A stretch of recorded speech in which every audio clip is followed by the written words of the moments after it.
श्री शिव महापुराण कोटिरुद्र संहिता अथ पंचविंशोऽध्यायः मुनियों का महर्षि गौतम के प्रति कपटपूर्ण व्यवहार। सूतुवाच कदाचित् गौतमेनैव जलाखं प्रेषिता द्विजाः शिष्यास्तत्र गता भक्त्या कमण्डलूकराद्विजाः। हे ब्राह्मण, सूत जी बोले, हे ब्राह्मणों, किसी समय गौतम ऋषि ने अपने शिष्यों को जल लाने हेतु भेजा और वे हाथ में कमंडलू लेकर भक्ति पूर्वक वहां पहुंचे। शिष्यान् जल समीपे तु गतान् दृष्ट्वा निषेधयन् जलार्धमागतास्तत्र ऋषिपत्न्योऽप्यनेकशः। उस समय जल लेने के लिए आई हुई ऋषि पत्नियों ने जल के समीप में गए उन गौतम शिष्यों को देखकर उन्हें जल लेने से रोका। ऋषिपत्न्यो वयं पूर्वं ग्रहीष्यामो विधूरतः पश्चाच्चैव जलं ग्राह्यमित्येवं पर्यभक्ष्यन्। पहले हम ऋषि पत्नियां जल ग्रहण करेंगी, इसके बाद तुम लोग दूर रहकर जल ग्रहण करना, ऐसा कहकर उन्होंने धमकाया। पराव्रत तदा तैश्च ऋषि पत्न्यै निवेदितं सा चापि तान् समादाय समाश्वास्य च तैः स्वयं जलं नीत्वा ददौ तस्मै गौतमाय तपस्विनी नित्यं निर्वाहयामास जलेन ऋषिसत्तमः। तब वहां से लौटकर उन शिष्यों ने यह बात ऋषि पत्नी से कही। इसके बाद तपस्विनी गौतम पत्नी उनको धीरज देकर उन शिष्यों को साथ लेकर स्वयं वहां गई और जल लाकर उन गौतम को दिया। तब उन ऋषिवर ने उस जल से अपना नित्य कर्म संपन्न किया। ताश्चैव ऋषिपत्न्यस्तु क्रुद्धासां पर्यभर्षयन् पराव्रत्य गता सर्वास्तु त्यजान् कुटिलाशयाः स्वां यज्ञेव विपरीतं च तद्व्रतं निखिलं ततः दुष्टाशयाभिः स्त्रीभिश्च ताभिर्विनिवेदितम्। इधर कुटिल विचार वाली उन ऋषि पत्नियों ने कुपित होकर महर्षि पत्नी को फटकारा और वहां से लौटकर अपनी अपनी पर्णशालाओं में गई। इसके बाद दुष्ट स्वभाव वाली उन स्त्रियों ने अपने अपने पत्नियों से उल्टे सीधे वह सारा समाचार निवेदन किया। अथतासां वचः श्रुत्वा भावी कर्मवशात् तदा गौतमाय च संक्रुद्धाश्चासंस्ते परमर्षयः। तब की बात सुनकर भवितव्यातावश वे महर्षिगण गौतम के ऊपर क्रुद्ध हो गए। विघ्नार्थं गौतमस्यैव नाना पूजोपहारकैः गणेशं पूजयामासुः संक्रुद्धास्ते कुबुद्धयः। इसके बाद क्रोधित हुए उन दुर्बुद्धि ऋषियों ने गौतम के तप में विघ्न करने के लिए अनेक प्रकार के पूजन एवं उपहारों द्वारा गणेश जी की आराधना की। आविर्बभूव च तदा प्रसन्नो हि गणेश्वरः उवाच वचनं तत्र भक्ताधीनः फलप्रदः। तदनंतर भक्त के अधीन रहने वाले तथा अभीष्ट फल देने वाले गणेश जी प्रसन्न होकर वहां प्रकट हो गए और यह वचन कहने लगे। गणेश उवाच प्रसन्नोऽस्मि वरं ब्रूत यूयं की करुणा करवाण्यहं तदेयं तद्वचः श्रुत्वा ऋषयस्ते ब्रुवंस्तदा। गणेश जी बोले, हे महर्षियों, मैं प्रसन्न हूँ, आप लोग वर मांगिए, मैं आप लोगों का कौन सा कार्य संपन्न करूं। यह तब उनकी बात सुनकर उन महर्षियों ने कहा, ऋषयुषुः त्वया यदि वरो देयो गौतमः स्वाश्रमाद् बहिः निष्कास्यमानो ऋषिभिः परिभर्ष्य तथा कुरु। ऋषिगण बोले, यदि आप वर देना चाहते हैं तो हम ऋषियों से धिक्कार दिलाकर गौतम को इनके आश्रम से बाहर निकलवा दें। इस प्रकार हम लोगों का यह कार्य पूरा कर दें। सूतुवाच स एवं प्रार्थितस्तैस्तु गृहस्य वचनं पुनः प्रोवाचेभ्यमुखः प्रीत्या बोधयस्तां सतां गतिः। सूत जी बोले, ऋषियों द्वारा इस प्रकार प्रार्थना किए जाने पर सज्जनों को गति प्रदान करने वाले गजानन ने प्रेम पूर्वक उन्हें समझाते हुए हंसकर पुनः वचन कहा। गणेश उवाच श्रूयतां नखयः सर्वे युक्तं न क्रियते धुना अपराधं विना तस्मै क्रुध्यतां हानिरेव च उपस्कृतं पुरा यस्तु तेभ्यो दुःखं हितं न हि यदा च दीयते दुःखं तदा नाशो भवेदिह। गणेश जी बोले, हे समस्त ऋषियों, सुनिए, आप लोग इस समय उचित नहीं कर रहे हैं। बिना अपराध के उन पर क्रोध करने वाले आप लोगों की हानि ही होगी। जिन्होंने पूर्व में आप लोगों का उपकार किया है, उन्हें दुख देना हितकारी नहीं है। यदि उनको दुख दिया जाएगा तो इससे आप लोगों का यही विनाश होगा। ईदृशं च तपः कृत्वा साध्यते फलमुत्तमं, शुभं फलं स्वयं हित्वा साध्यते नाहितं पुनः। इस प्रकार का तप कर उत्तम फल का साधन करना चाहिए। स्वयं ही शुभ फल का परित्याग करके अहित कारक फल को नहीं ग्रहण कर किया जाता। सूतवाच इत्येवं वचनं श्रुत्वा तस्य ते मुनिसत्तमाः बुद्धिमोहं तदा प्राप्ता इदमेव वचो ब्रुवन्। सूत जी बोले, तब उनकी यह बात सुनकर बुद्धिमोह को प्राप्त हुए उन ऋषिवरों ने यह वचन कहा, ऋषयुः कर्तव्यं हि त्वया स्वामिन्निदमेव च न चान्यथा इत्युक्तस्तु तदा देवो गणेशो वाक्यं ब्रवीत। ऋषि बोले, हे स्वामिन, आपको तो यही करना है, इसके अतिरिक्त अन्य कुछ नहीं। तब उनके ऐसा कहने पर प्रभु गणेश जी ने यह वचन कहा, गणेशवाच असाधु साधुतां चैव साधुश्चासाधुतां तथा कदाचिदपि नाप्नोति ब्रह्मोक्तमिति निश्चितम्।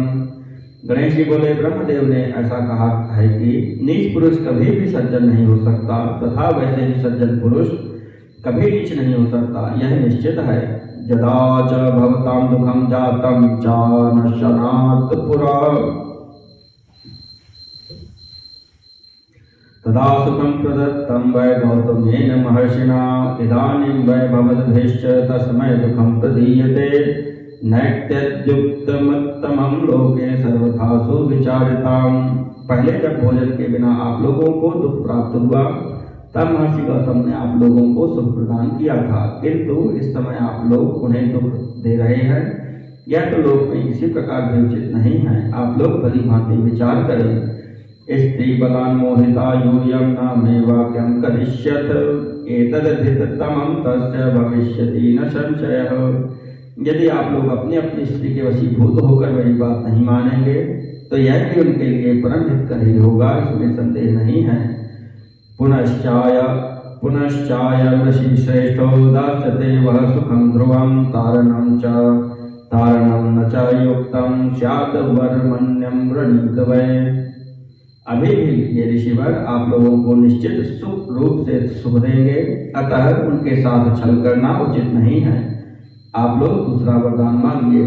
सुतवाच इत्येवं वचनं तेन गणेशेन महात्मना यद्युक्तमृषिभ्यश्च तदप्येतेन मेनिरे भक्ताधीनतया सोऽथ शिवपुत्रो ब्रवीत्तदा उदासीनेन मनसा तान् ऋषीन् दुष्टशेमुषीन्। सूत जी बोले, हे महर्षियों, यद्यपि महात्मा गणेश ने उन ऋषियों को इस प्रकार से बहुत समझाया, किंतु ऋषियों ने उनकी बात नहीं मानी। इसके बाद भक्तों के अधीन रहने के कारण उन शिवपुत्र ने उन दुष्ट बुद्धि ऋषियों से उदासीन मन से कहा, गणेशवाच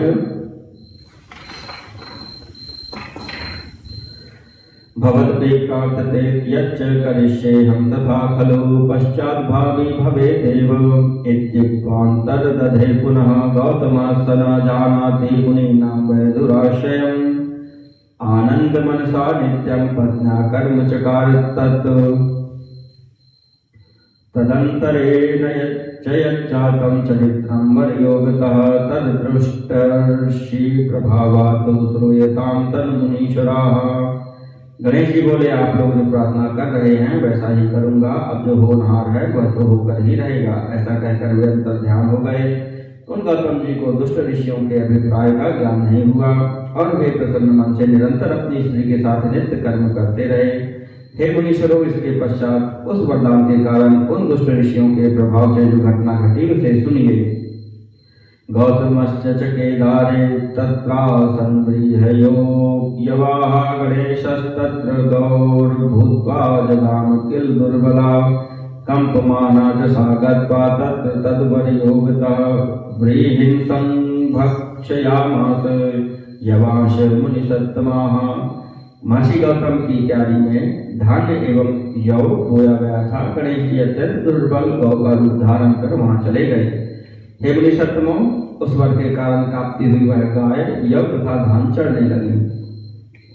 एतस्मिन्नन्तरे दैवाद गौतमस्तत्र चागतः स दयालुस्तृणस्तं भैरवार्यामास तां तदा। तृणस्तम्भेन सा स्पृष्टा पपात पृथ्वीतले वृता च तत्क्षणादेव तद्वशे पश्यतस्तदा।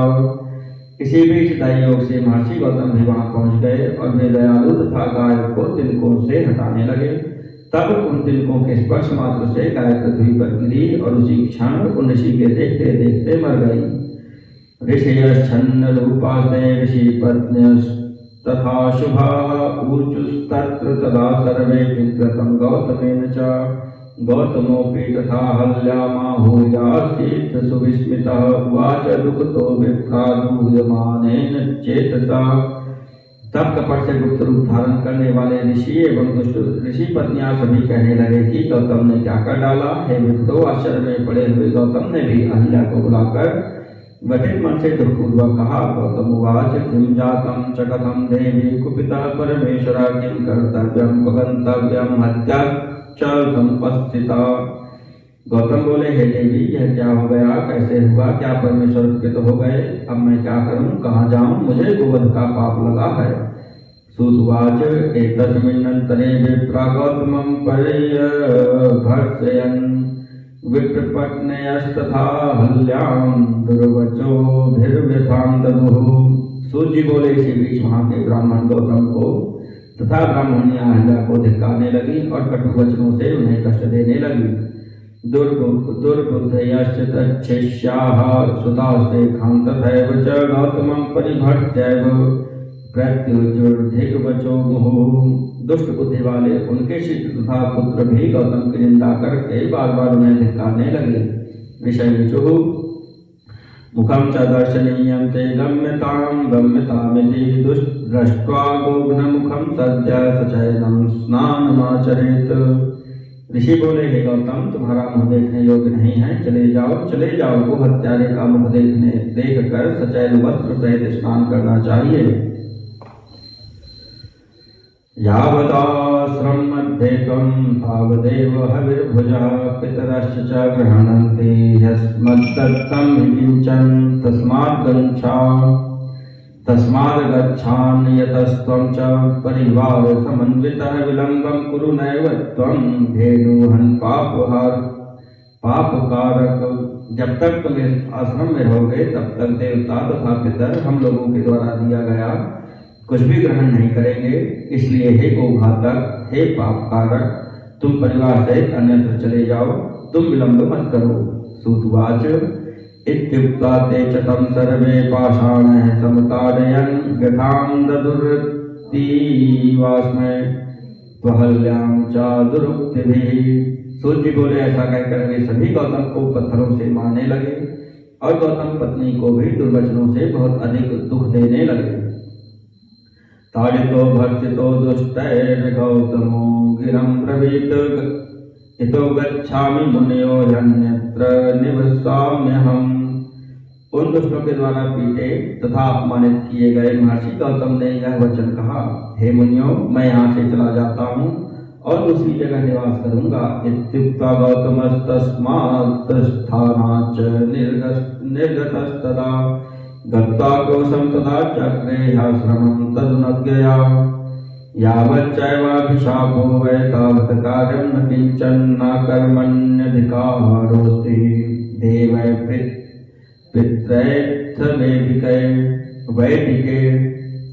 तब ऐसा कहकर गौतम उस स्थान से चले गए और एक कोस की दूरी पर जाकर उनकी अनुमति से आश्रम बना लिया। वहां भी जाकर उन ब्राह्मणों ने कहा, जब तक वो हत्या का पाप है तब तक तुम्हें कुछ नहीं करना चाहिए। विदानुमोदित देव अथवा पितृ कार्य में तुम्हारा कोई अधिकार नहीं है।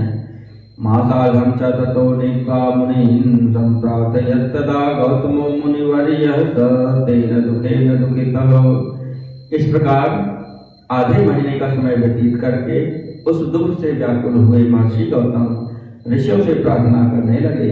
गौतम उवाच अनुकंप्यो भवद्भिश्च कथ्यतां क्रियते मया यथा मदीयं पापं च गच्छत्विति निवेद्यताम्। गौतम जी बोले, आप लोग कृपा कीजिए और बताइए कि मैं क्या करूं, जिस तरह मेरा पाप दूर हो सके वह उपाय आप लोग बताएं। सूत उवाच इत्युक्ता ते तदा विप्रानोचुश्चैव परस्परम् अत्यन्तं सेवया पृष्टा मिलिता योगतः स्थिताः। गौतमो दूरतः स्थित्वा नत्वा तान्नशितत्तमान् पप्रच्छ विनयाविष्टः किं कार्यं हि मयाधुना। सूत जी बोले, उनके इस प्रकार पूछने पर भी वे ऋषिगण कुछ न बोले। तब वे सब जहाँ स्थित थे वहां जाकर गौतम अत्यंत विनय पूर्वक सेवा भाव से पूछने लगे। गौतम ने दूर रहकर उन श्रेष्ठ ऋषियों को प्रणाम करके विनय युक्त होकर पूछा कि अब मुझे क्या करना चाहिए। इत्युक्ते मुनिना तेन गौतमेन महात्मना मिलिता सकलास्ते वै मुनियो वाक्यं ब्रुवन्। उन महात्मा गौतम के इस प्रकार पूछने पर उन सभी मुनियों ने परस्पर मिलकर यह वचन कहा। ऋषयुः निष्कृतिं हि विना शुद्धिर्जायते न कदाचन तस्मात् त्वं देहशुद्ध्यर्थं प्रायश्चित्तं समाचर। ऋषि बोले, बिना प्रायश्चित किए कभी भी शुद्धि नहीं होती है, इसलिए तुम शरीर शुद्धि के निमित्त प्रायश्चित करो। द्विवारं पृथ्वीं सर्वां क्रम पापं प्रकाशयन् पुनरागत्य चात्रैव चरमास व्रतं तथा शतमेकोत्तरं चैव ब्रह्मण्योश्च गिरेस्तथा प्रक्रमणं विधाय एवं शुद्धिस्तेन च भविष्यति।